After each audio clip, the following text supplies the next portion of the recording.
Hansınızdan başlayım ki, heç birinizin anası inciməsin. Deməsin ki, mənim balam axıra qaldı, mənim balamdan az danışıldı. Yaşa görəmi düzüm sizi, rütbəyə görəmi düzü. Axı, indi hamınızın bir rütbəsi var, ən uca rütbə, şəhidlik. Yaşlarınız da bir-birinə yaxındır. Əksəriyyətiniz ya gül açmamış qönçəyə, ya yenicə kök atan fidana bənzərsiz. Ölüm tarixiniz də eləcə. Sentyabr, noyabr 2020-ci il ya da sentyabr 2023-cü il. Necə danışım ki, təkrara yol verməyim, qarşımdakini yormayım. Axı sizin haqqınızda çox yazır, çox danışırlar. Və sizin haqqınızda hamımız eyni düşünür, oxşar hissləri yaşayırıq. Axı siz hamınız bizim hamımızın ən kövrək yeri, qəlb yaramız, həm də şərəf dünyamız, qürur mənbəyimizsiz. Axı siz, biz anaların, müəllimlərin gözündə bir uşaq qədər gənc, kiçik görsənsəniz də, eyni zamanda xalqın namusunu, qeyrətini qoruyan, mənliyini, qürurunu özünə qaytaran igidlərsiniz. Samux rayonunda belə igid övladlar çoxdur. Onlar həm birinci, həm də ikinci Qarabağ savaşında şücaətlə döyüşmüş, 110 nəfər birinci, 25 nəfər ikinci, 5 nəfər isə antiterror əməliyyatı zamanı vətən yolunda canını fəda etmişdir. 110 nəfər şəhidin arasında hərb vaxtı döyüş meydanında şəhid olanlarla bərabər, həm də atəşkəs vaxtı, sülh dövründə şəhid olanlar, eləcə də əskərlərə yardım aparan zaman minaya düşən mülki insanlar da var. Onlardan 2 nəfər ən yüksək ada, Azərbaycanın milli qəhrəmanı adına layiq görülüb. Sərhəddə hərbi xidmətdə olarkən düşmən təxribatçısının atdığı qumbaranın üstünə özünü ataraq əskər yoldaşlarını həyatı bahasına xilas edən Eltun İskəndərov və mülki təyyarədə öz vəzifəsini yerinə yetirərkən sonuna qədər peşəsinə sadiq qalan, ölümün gözünə cəsarətlə baxaraq insanlara ürək dirək verən, öz cavan canını düşünməyərək son ana qədər onları xilas etməyə çalışan Hökümə Əliyeva. Hər iki qəhrəmanın igidliyi onu göstərir ki, qəhrəman olmaq üçün yalnız döyüş meydanında döyüşmək mütləq deyil və Samux həm dinc dövrdə, həm də hərb meydanında igidlik göstərməyi bacaran qəhrəmanların vətənidir.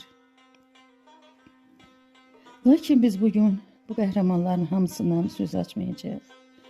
Bunu qısa zaman kəsinə sığışdırmaq da mümkün deyil. Bugünkü söhbətimizin əsas qəhrəmanları son savaşda bizə böyük zəfəri qazandırarkən şəhid düşmüş oğullardır. Bəli, o zəfərin ilk yubileyi 5-ci il dönümüdür. 5 ildir ki, əskərlərimizin igidliyi, qazilərimizin tökülən qanı, şəhidlərimizin qurban gedən canı bahasına torpaqlarımız geri alınıb. Torpaqlarla bərabər namusumuz, mənliyimiz, inamımız da geri qayıtdı.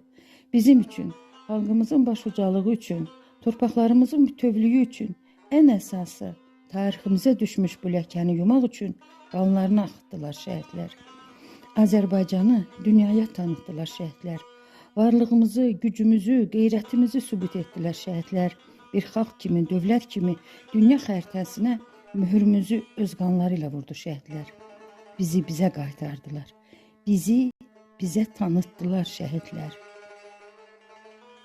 Qələbənin qazanılmasında nə aparılan güclü siyasətin, nə döyüşlərdən sağ qayıtmış igid əskər və zabitlərin rolunu keçirtmirik.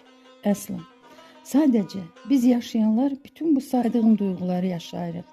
Tökülən qanlar üzərində dirçələn vətən torpağını görürük, sevinirik, qürurlanırıq. Biz varıq və qalib bir xalq kimi, millət kimi var olduğumuzu bilirik. Onlarsa yoxdular. Onlar bizi illərdir həsrətində olduğumuz torpağa qovuşdurub, özləri də torpağa qarışdılar. Əbədi həsrətə çevrildilər. Onlar öz ailələrinə qürurla bərabər, sonu olmayan niskil, kədər bəxş etdilər. Torpağımızı bütövləşdirdilər. Amma sevdiklərini tərk edib, ailələrini, arzularını yarımçıq qoydular.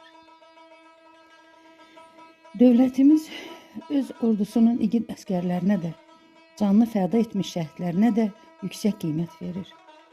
Bu böyük zəfərin, onu qazandıranların adlarının əbədiləşməsi, tariximizdə öz dəyərli yerini tapması üçün müxtəlif işlər görür. 27 sentyabrın anım günü elan edilməsi, 8 noyabr zəfər gününün hər il böyük təntənə ilə qeyd olunması, sentyabrın 20-sinin antiterror əməliyyatının uğurla bitməsi şərəfinə suverenlik günü kimi təqvimimizə düşməsi, 2025-ci ilin suverenlik və konstitusiya ili elan edilməsi, şəhid ailələrinə, şəhid övladlarına müntəzəm olaraq göstərilən diqqət və qayğı prezidentimizin və hökumətimizin bu zəfərə verdiyi böyük dəyəri göstərir. Biz də prezident və hökumətimizin siyasətinə uyğun olaraq bir vətəndaş, bir müəllim, əksəriyyəti ana olan bir kollektiv kimi bu ili şəhid ailələrinə həsr etmək, Samıqda yaşayan şəhid ailələrinə baş çəkmək, şəhid məzarlarına ziyarət etmək, onları unutmadığımızı, onlara olan minnətdarlıq duyğumuzu bildirmək üçün valideynləri, xanımları, evladları ilə görüşmək qərarına gəldik. Və boynuma alıram ki, mən 2023-cü ilin sentyabrına qədər heç bir şəhid ailəsində olmamışdım. Təsadüfən onların heç biri ilə qabaqcadan tanış değildim deyə bilirdim ki, mən ora getməsəm də heç kimin gözü məni axtarmayacaq. Amma getsəm, sanki hamı mənə baxacaq və mən bu baxışlardakı tənənin altında əziləcəm. Özümü bütün bu olanlara görə günahkar sayırdım. Çünki mən qaçqın olmasam da bir Qarabağlı idim və sanki Qarabağda baş verənlərin hamısına cavabdeh idim. Lakin 2023-cü ilin sentyabrında artıq gizlənməyə yerim qalmadı. Şəhid olan sevimli müəllim yoldaşım Pərvanənin qardaşı idi. Özümü toplayıb bir axşam onlara getdim.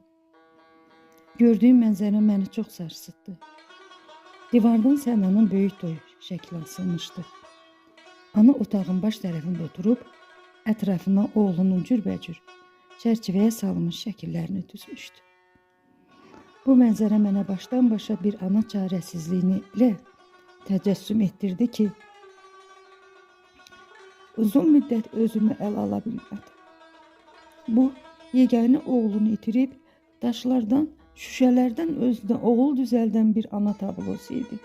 Bu, şəkillərlə özünü aldadan, öz-özünü ovdan bir ana portreti idi. Bu, o ana idi ki, cismi burada şəkillərə sarılıb, ruhu isə göylərdə, oğlunun yanında pərvaz edirdi. Sonra gördüm ki, bütün analar ətraflarına beləcə şəkillərlə sarıblar. Balalarına xüsusi otaq ayırıblar, hətta bəziləri ayrıca otaq da tikdiriblər.